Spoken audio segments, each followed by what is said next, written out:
Hi everyone, নতুন একটা mini blog নিয়ে আবার চলে এলাম। তো দুদিন আগে ছিল রথযাত্রা। তো রথযাত্রা অনেক অনেক শুভেচ্ছা।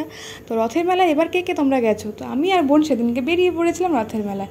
তো দেখো ফার্স্ট দিন ফার্স্ট শো, একদম প্রথম দিনই চলে এসেছিলাম বিকেল বিকেল কিন্তু ভিড়টা ভালোই ছিল। তারপর এখানে মন্দিরে একটু প্রণাম করে নিলাম। তারপর আমরা অপেক্ষা করতে লাগলাম কখন রথের দর্শন পাবো। তো দেখতে দেখতে রথের দর্শন পেয়ে গেলাম। তো সবাই মিলে রথ টানছিল, তো আমরাও একটু সেই সুযোগ নিয়ে একটু রথের দড়ি টেনেই নিলাম। তো কাছ থেকে জগন্নাথ দেবের দর্শন করতে পারবো ভাবতেই পারিনি।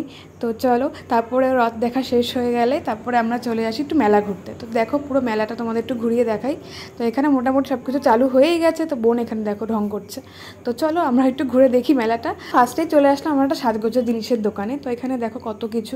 তো আমাদের তো এখানে আসলেই মনটা আটকে যায়, চোখও আটকে যায়। তো এত কিছু দেখে কনফিউজ হয়ে গেছে লাস্টে কি নেবো। তো কিছু কিছু জিনিস নিয়ে তারপর ওখান থেকে বেরিয়ে আসি। তো মেয়েদের হচ্ছে একটাই প্রবলেম, যাই দেখি তাই নিতে ইচ্ছা করে, বাট সবসময় তো নেওয়া পসিবল না, বাড়ি গেলে আবার মাপিটা। তো তারপর চলে এসেছে একটা সফট টয়েসের দোকান। দেখো কি কিউট কিউট সফট টয়েস, কিন্তু এত দাম চাইছিল যে একটা নিতেও পারলাম না।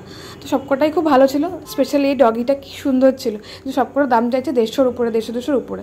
তো ছাড়ো, মন ভেঙে গেছে। তারপরে চলে আসি একটু খাওয়া দাওয়া করতে। তো ফুচকা তো খাবো, মেলায় এসছে আর ফুচকা খাবো না। তারপরে একটু খেয়ে নিলাম লস্যি। তারপর এখান থেকে একটু জিলিপি নিলাম, রথ মানে তো জিলিপি তো নিতেই হবে। তো এখান থেকে বাড়ির জন্য জিলিপি নিলাম, কিন্তু বাড়ি গিয়ে জিলিপিটা খাবো, কারণ এখানে দাঁড়িয়ে খাওয়াটা পসিবল ছিল না। ব্যাস, সেদিনের মতো মেলা ঘোরা কমপ্লিট। তো তোমরাও জানিও কে কে মেলায় গেছো আর কে কে কিনেছো। তো আজকের জন্য টাটা।